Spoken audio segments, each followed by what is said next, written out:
ඔබ දවසක් වේවා මම මේ ඉන්නේ ගිඩ්ඩව පුටුහපුව මාර්ගයේ බස් ගිය විශාල මාර්ගයක් මේ කාපට් කරපු පාරක් සාමුලින්ම යට වෙලා පාර අවහිර වෙලා තියෙන්නේ සම්පූර්ණ කන්දක් ණය කියලා තියෙන ඔබට පේනවා ඇති මේ පාර සම්පූර්ණ විනාශ වෙලා තියෙන්නේ ඔහොම බලාන යන්න විශාල පස් කන්දක් පසු කන්දු දෙක තුනක් විතර ඇවිල්ලා පල්ලෙහාට යට වෙලා මං හිතන්නේ මාසයක් පමණ යයි මේක පිළිසකර කරනකොට.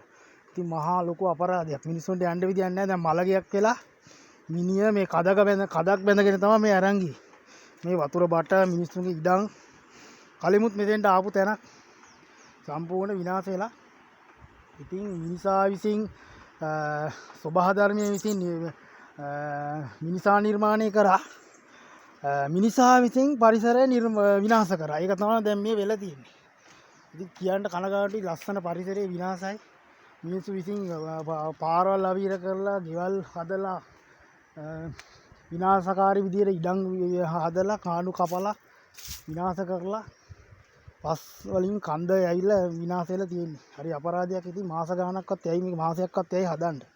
ඉතින් මිනිස්සුන්ට යන්න විදියක් නැහැ. දැන් මලගයක් වෙලා මිනිහවත් ගෙනියන්න විදියක් නැහැ. මම මේ යනින් ගමන් තමයි මේ රෙකෝඩ් කරගත්තේ. බලන්නකෝ.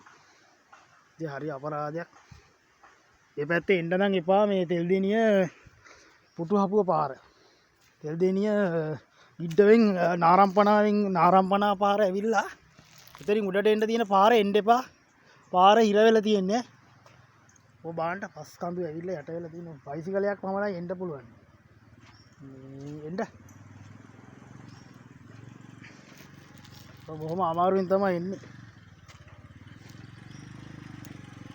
ඔය බයිසිකල් එකෙන් යන්නේ බොහොම අමාරුයි. පරිස්සම යන්න අයියා.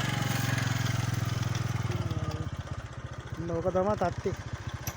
අවදා වෙනකන් හදන්න විදිහ දන්නේ සම්පූර්ණ යට වෙලා තියෙන්නේ. මේ කඳු. ඔබට පේන ඇති මේක මේ බූවැලි මිශ්‍රිත තියෙන්නේ මේ බූවැලි වගේ තියෙන මේ තැන්වල තමයි මේ විදිහට ගිලා වැහැලා තියෙන්නේ. බූවැලි මිශ්‍ර පස. ඒ කියන්නේ කණිකරම කිරිමැටි වගේ. ඒ වගේ එල්ලිලි තිබිලා තියෙන්නේ. ඒව තමයි මේ විදිහට මේ කඩාන ගිහිල්ලා තියෙන්නේ මේ. තියෙන පස. මේ පස. ඔබට පේන ඇති පස. මේ සමීප රූපයක් ගන්න බෑ මේ කැමරාව හරි නෑ. ඒ බලන්න. ඒ වගේ පස. යන්න බෑ මේවල් මඩ ගොහරු මඩ වෙලා තියෙන කිතුල් කොට ඇවිල්ලා මුලින්ම ගිහිල්ලා තියෙන්නේ. ඔයාගේ කීපයක් තියෙනවා. ඒක බලමු. මම මේ යන ගමන්. ඉතින් සියලු දෙනාටම ආයිබෝන්.